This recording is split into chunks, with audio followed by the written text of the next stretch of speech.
بسم اللہ الرحمن الرحیم۔ السلام علیکم دوستو۔ ایک دفعہ سلطان صلاح الدین ایوبی رحمۃ اللہ علیہ قاضی ابن تراب جو کہ سکندریہ شہر کے ایک بڑے سے گاؤں اندر قاضی صاحب کے عہدے پر تعینات تھا، سلطان صلاح الدین ایوبی رحمۃ اللہ علیہ ابو تراب کی دعوت پر گئے۔ سلطان صلاح الدین ایوبی رحمۃ اللہ علیہ نے جب قاضی ابن تراب کی حویلی کے قریب پہنچے تو قاضی ابن تراب نے سلطان صلاح الدین ایوبی رحمۃ اللہ علیہ کا بہت اچھے طریقے سے استقبال کیا۔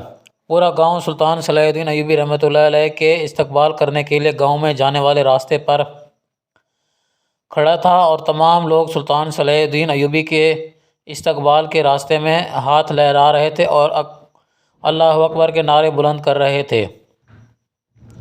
جب سلطان صلاح الدین ایوبی رحمۃ اللہ علیہ ابن تراب کی حویلی میں پہنچے تو قاضی ابن تراب نے سلطان صلاح الدین ایوبی کے لیے پسندیدہ کھانا لگوایا، اور سلطان صلاح الدین ایوبی کے ساتھ کے 3 قریبی وزیر، ایک سپہ سالار اور آپ کا قریبی ساتھی علی ابن سفیان موجود تھا۔ اور بہت سی روایات میں ملتا ہے کہ اس تقریب کے اندر، اس دعوت میں، سلطان صلاح الدین ایوبی رحمۃ اللہ علیہ اور آپ کے قریبی محافظ گئے تھے، لیکن بہت سی روایت میں یہ بھی ملتا ہے کہ قاضی ابن تراب کی دعوت میں سلطان صلاح الدین ایوبی، آپ کے 3 قریبی وزیر اور آپ کا ایک قریبی سپہ سالار علی ابن سفیان ساتھ میں تھے۔ بہرحال جب سلطان صلاح الدین ایوبی رحمۃ اللہ نے کھانا کھا لیا تو سلطان صلاح الدین ایوبی رحمۃ اللہ علیہ نے قاضی ابن تراب سے مخاطب ہوتے ہوئے فرمایا کہ قاضی صاحب، بے شک میں نے آپ کے انصاف کے بہت قصے سنے۔ میں جانتا ہوں کہ آپ بہت انصاف پسند ہیں، اور اسی لیے میں آپ کی دعوت پر آیا۔ اگرچہ میں نے آپ کے بارے میں اگر ذرا بھی غلط سنا ہوتا، اور اگر آپ مجھے دعوت پر لانے کے لیے مصر کا سارا سونا بھی خرچ کر دیتے تو میں پھر بھی آپ کی دعوت پر نہیں آتا۔ یہ سن کر قاضی صاحب نے کہا کہ حضور، میں یہ بات اچھے طریقے سے جانتا ہوں۔ پھر گفتگو ہونے لگی، اور اتنے میں سلطان صلاح الدین ایوبی رحمۃ اللہ علیہ نے قاضی ابن تراب سے کہا کہ قاضی صاحب، آپ کے 70 سالہ تجربے میں آپ نے کوئی ایسا مقدمہ حل کیا جس نے آپ کو حیران کر دیا ہو؟ یہ سن کر قاضی ابن تراب سوچ میں پڑ گیا، اور تھوڑی دیر بعد سلطان صلاح الدین ایوبی سے فرمانے لگے کہ حضور، میں نے اپنی زندگی میں سینکڑوں حتیٰ کہ ہزاروں کے تعداد میں مقدمات حل کیے، لیکن ایک مقدمہ تھا جس نے مجھے حیران و پریشان کر دیا تھا۔ سلطان صلاح الدین ایوبی نے کہا کہ پھر بتاؤ وہ کس طرح کا مقدمہ تھا؟ اس نے کہا، حضور، یہ واقعہ سلطان نور الدین زنگی رحمۃ اللہ علیہ کے دور سلطنت کے دوران میں دمشق شہر کے اندر قاضی عہدے پر تعینات تھا۔ سلطان معظم، ایک دفعہ میں عدالت میں موجود تھا، میرے پاس ایک نوجوان لایا گیا جس نے اپنے سکے ماموں کو اپنے ہی ہاتھوں سے قتل کیا۔ میں نے اس سے پوچھا کہ کیا تم اپنی صفائی میں کچھ کہنا چاہتے ہو؟ اس نے کہا، نہیں، میں اس بات کا اقرار کرتا ہوں کہ میں نے اپنے ماموں کو اپنے ہاتھوں سے قتل کیا، لہٰذا سلطان معظم، میں نے انصاف کے اصولوں کو دیکھتے ہوئے اس مجرم کو اس کے اوپر جرم ثابت ہونے کے بعد میں نے اس کو پھانسی کی سزا سنا دی۔ پھانسی کی سزا سنانے کے بعد میں نے جیلر صاحب کو حکم دیا کہ اس آدمی کو لے جاؤ اور 1 ہفتے کے بعد اس کو پھانسی پر چڑھا دیا جائے۔ سلطان معظم، جو جیلر تھا وہ میرا اپنا بھانجا تھا، اور یہ واقعہ میں نے اپنے ہی بھانجے کے منہ زبانی سنا ہے۔ سلطان معظم، وقت گزرتا رہا، اور 1 ہفتہ مکمل ہونے کے بعد میرے بھانجے نے اس کو زندان سے نکالا، اور اب اس کو پھانسی گھاٹ کی طرف لے جایا جا رہا تھا۔ وہ جیلر جو میرا بھانجا تھا اپنی منہ زبانی سناتے ہوئے کہتا ہے کہ قاضی صاحب، میں نے اس کے چہرے پہ ایک عجیب سی خوشی دیکھی۔ حالانکہ موت کا خوف بڑے بڑے بہادر آدمیوں کو بھی کمزور کر دیتا ہے، لیکن اس کی آنکھوں میں نہ ہی مجھے کچھ ایسا محسوس دکھائی دے رہا تھا، اور نہ ہی مجھے اس کی باتوں سے محسوس ہو رہا تھا۔ یہ پھانسی پر لٹکنے والا اس کے تاثرات یہی لگ رہے تھے کہ شاید یہ نوجوان سیر و تفریح کے لیے جا رہا ہے۔ میں نے اس کو کہا کہ کیا تم موت کی سزا سن کر پاگل ہو گئے ہو، یا پھر خوشی کا ناٹک کر رہے ہو، یا پھر اس کے پیچھے کوئی بڑا راز ہے؟ وہ مسکرانے لگا اور کہا کہ آپ کو میرے چہرے دیکھ کر لگتا ہے کہ میں ناٹک کر رہا ہوں، اس کے پیچھے کوئی اور راز ہے۔ قاضی صاحب، ہم اس کو پھانسی گھاٹ پر لے گئے۔ پھانسی گھاٹ پر لے جانے کے بعد میں نے اس کو پھندا پہنانے سے پہلے پوچھا، بتاؤ تمہاری آخری خواہش کیا ہے؟ وہ پھر مسکرانے لگا اور کہا، اسی چیز کا تو مجھے انتظار تھا۔ میں حیران تھا کہ آخری نوجوان آخر کون سی خواہش کرنے والا ہے، لیکن میں جانتا تھا کہ کوئی عجیب غریب خواہش ہی کرے گا۔ اس نے مجھے کہا، جیلر صاحب، جب مجھے پھانسی ہو جائے، پھانسی کے تقریباً 2 ماہ بعد میری قبر کھلوانا اور اگلا منظر دیکھ کر تم خود ہی سمجھ جاؤ گے میں نے اپنی خواہش کا اظہار کیوں کیا تھا۔ حضور یہ بات سن کر میں بھی حیران ہو گیا کہ اس کو کہا کہ تم اپنی کوئی مناسب سی خواہش بتاؤ، یہ عجیب و غریب خواہش کیوں کر رہے ہو؟ اس نے کہا میری یہی آخری خواہش ہے کہ مجھے پھانسی دینے کے بعد تم خود اگر میری قبر کھولنا۔ سلطان معظم میں نے لکھاری کو کہہ دیا تھا کہ اس کی آخری خواہش کو کتاب میں لکھ دیا جائے اور وقت آنے پر اس نوجوان کی خواہش کو پورا کیا جائے۔ حضور اس کو پھانسی پر چڑھا دیا گیا، لیکن حیرانی کی بات یہ تھی کہ پھندا ڈالتے ہی پہلے ہی جھٹکے میں اس آدمی نے پھر پھڑکنا بند کر دیا اور ایسا لگتا تھا کہ روح اس کے جسم سے پرواز ہونے کے لیے انتظار کر رہی تھی۔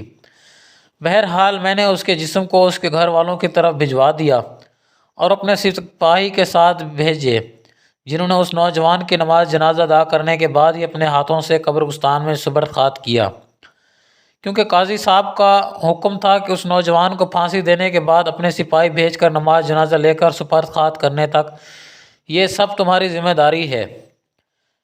میں نے آپ کا حکم مانتے ہوئے اس نوجوان کی لاش کو بھجوا دیا۔ اس کے گھر والوں نے نماز جنازہ پڑھانے کے بعد اس کو اپنی قریبی گاؤں بنے قبرستان میں دفن کرا دیا، لیکن میں نے حیران تھا کہ آخر اس نوجوان نے ایسی عجیب و غریب خواہش کا اظہار کیوں کیا۔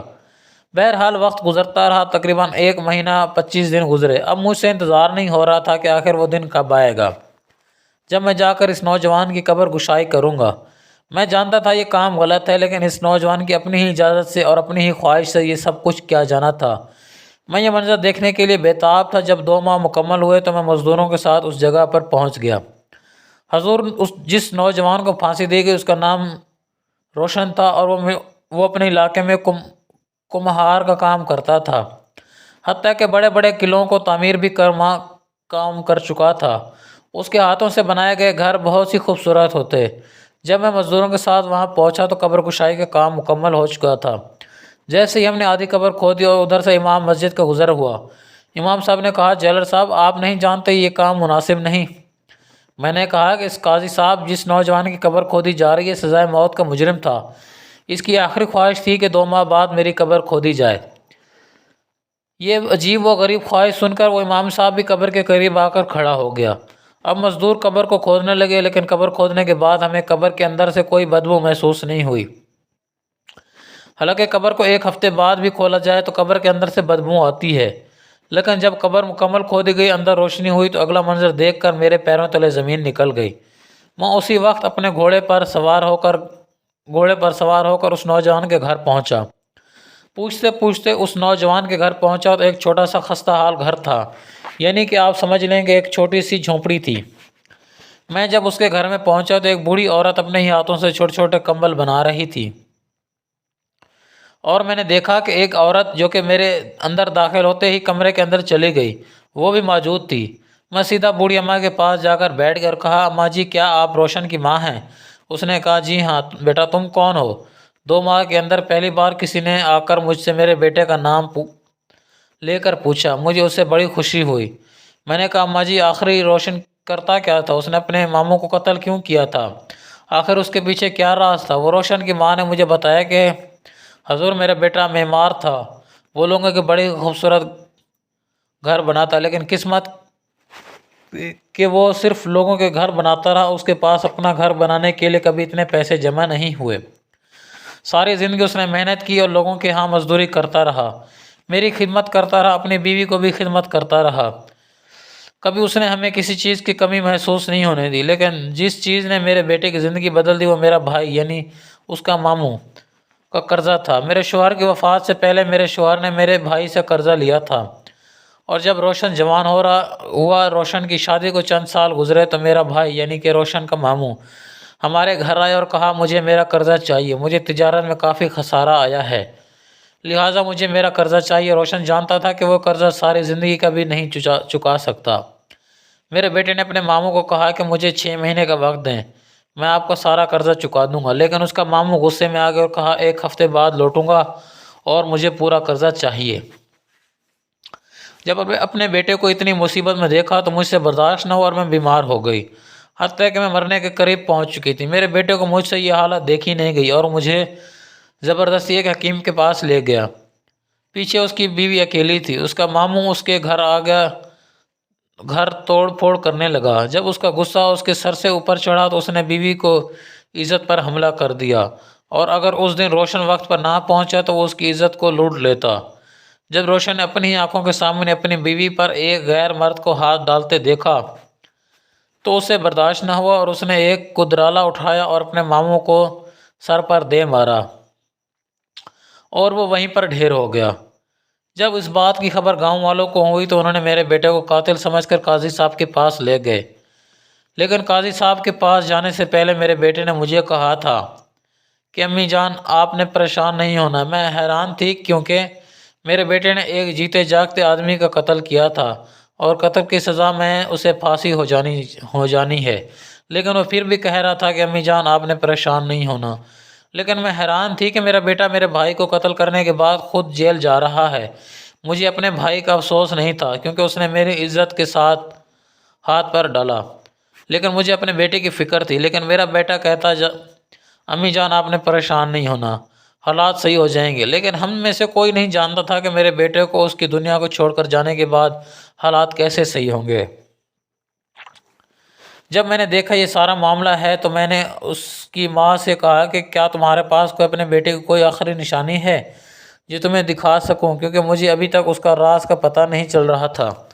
جو منظر میں نے قبر میں دیکھا تھا، اس نے کہا میرا بیٹا چھوٹے چھوٹے نقشے بناتا جو کہ خوبصورت گھروں کے ہوتے، لیکن اس جیسا گھر اپنی زندگی میں بھی نہیں بنا پایا۔ جب میں وہ سارے نقشے دیکھ رہا تھا تو اس کی بوڑھی ماں نے کہا کہ اس میں آخر یورپ میں ایک ایسا بھی نقشہ بنا ہوا ہے اس نے جیل میں جانے سے پہلے بنایا تھا۔ جب میں نے آخری نقشہ دیکھا تو میرے پیروں تلے زمین نکل گئی۔ میں اس وقت دوڑتا ہوا قبرستان پہنچا اور ان مزدوروں کو کہا کہ اس قبر کے ارد گرد بھی کھدائی کرو۔ جب ارد گرد کھدائی کی گئی تو میرا شک دور ہو گیا اور حقیقت کھل کر میرے سامنے آ گئی۔ میں نے اسی وقت سپاہی کو حکم دیا کہ اس قبر میں رہنے والے جا کر گورکن کو بلاؤ۔ سپاہی گیا اور گورکن کو ساتھ لے آیا۔ جب گورکن نے بھی قبر کو دیکھا تو وہ بھی ڈرنے لگا کیونکہ وہ اس جرم میں برابر کا شریک تھا۔ اصل میں جب اس قبر کی کھدائی کی گئی تو اس قبر کے اندر ایک چھوٹی سی سرنگ بنائی گئی تھی جو کہ سیدھا قبرستان سے باہر کھلتی تھی، اور کسی کو بھی شک نہیں ہوا کہ اس قبر کے اندر دفن کرنے کے بعد وہ باہر سیدھا اس قبر سے نکل کر کہیں غائب ہو گیا۔ لیکن یہ سوال میرے دماغ میں تھا کہ ہم نے تو اس کو پھانسی دے دی تھی، آخر وہ زندہ کیسے تھا؟ لیکن پھر مجھے شک ہوا کہ جب اسے پھانسی دی گئی تو اسی وقت بھی مجھے حیرانی ہوئی تھی کہ وہ پہلے ہی جھٹکے میں پھڑکنا بند ہو گیا، لیکن ہمارے دیکھنے سے تو یہی لگ رہا تھا کہ شاید اس کی جان نکل گئی ہے۔ میں نے گورکن کو کہا کہ تم مجھے ساری حقیقت بیان کرو کہ آخر یہ سب کیا ہے، ورنہ میں تمہیں بھی اس قبر کے اندر بند کر کے زندہ قبر میں اتار دوں گا۔ اس نے کہا آپ مجھے کچھ نہ کہیں، میں سچ بتانے کے لیے تیار ہوں۔ اس نے کہا کہ قبروں کے اندر دفن ہونے والا روشن کا نام نوجوان میرا بہت ہی قریبی دوست تھا۔ اکثر اوقات وہ قبرستان میں قبر بنانے آتا تو میری اس سے بات ہوتی رہتی۔ جب وہ خود کو قانون کے حوالے کرنے لگا تو اس نے مجھے اگر بتایا تھا کہ میں کیا چال چلنے والا ہوں، کیونکہ وہ جانتا تھا کہ وہ بے گناہ ہے، کیونکہ اس نے اپنی بیوی کی عزت کو بچانے کے لیے اپنے ماموں کو قتل کیا، لیکن وہ بات یہ بھی جانتا تھا کہ قاضی صاحب کے سامنے اس کی دلیل کو کچھ نہیں سمجھے گا، اس لیے اس نے دوسرا راستہ اپنایا اور خود کو بے گناہ پھانسی چڑھنے سے بچا لیا۔ میں بڑا حیران ہوا اور میں اس گورکن کو سیدھا اس جگہ پر پہنچا جہاں سرنگ کھلتی۔ میں نے اس سے پوچھا کہ بتاؤ یہ تمہارا دوست کہاں گیا؟ اس نے کہا وہ فلاں گاؤں جو کہ پہاڑ کے قریب ہے اس میں رہتا ہے۔ اپنے گھوڑے پر سوار اکیلا اسی گاؤں کی طرف چل پڑا۔ جب میں اس گاؤں میں پہنچا تو دیکھا کہ ایک گھر کی تعمیر ہو رہی تھی اور کمبھار بڑی ہی محنت سے گھر کی تعمیر کر رہا تھا۔ جب اس نے پیچھے پلٹ کر دیکھا تو میں گھوڑے سے گر پڑا کیونکہ یہ تو وہی آدمی روشن تھا جس کو میں نے اپنے ہی ہاتھوں سے پھانسی دی تھی، اور میں بڑا حیران ہو گیا۔ اس سے پوچھا تو یہ کیسے؟ اس نے مجھے بتایا کہ تمہیں ساری حال حقیقت کا تو پتہ چل گیا ہوگا جب تم نے میری قبر کھودی ہوگی، اب مزید میرے پاس بتانے کے لیے کچھ نہیں۔ میں نے اس کو کہا کہ تم انصاف لینے کے لیے قاضی صاحب کے پاس کوئی دلیل دے سکتے تھے یا کوئی گواہ پیش کر سکتے تھے، لیکن اس نے غلط راستہ کیوں اپنایا؟ اس نے کہا میں جانتا تھا کہ ماموں بہت طاقتور آدمی تھا اور اس کے وراثت میں گواہوں کو بھی خرید لیں گے، اس لیے میں نے دوسرا راستہ اپنایا۔ میں بڑا حیران ہو گیا کیونکہ اب میں نے اسے پکڑا اور سیدھا قاضی صاحب کے پاس لے گیا، یعنی کہ وہ میرے پاس لے آیا۔ میں نے دوبارہ مقدمہ چلایا اور بہت سارے قاضیوں کی مشاورت کے بعد یہ فیصلہ کیا کہ وہ نوجوان بے گناہ ہے، کیونکہ اس نے اپنی بیوی کی عزت بچاتے ہوئے اسے اپنے ماموں کی جان لی۔ سلطان معظم، یہ میری زندگی کا سب سے بڑا انوکھا اور عجیب مقدمہ تھا۔ ایک نوجوان کو پھانسی کی سزا نے بعد پھانسی دی گئی، حتیٰ کہ اس کو قبر میں لٹایا گیا، لیکن پھر اس کا دوبارہ مقدمہ چلا، وہ نوجوان بالکل رہا ہو گیا۔ یہ سن کر سلطان صلاح الدین ایوبی رحمۃ اللہ علیہ حیران ہو گئے کہ اس نوجوان کا طریقہ بالکل غلط تھا، لیکن وہ عقل مند آدمی تھا۔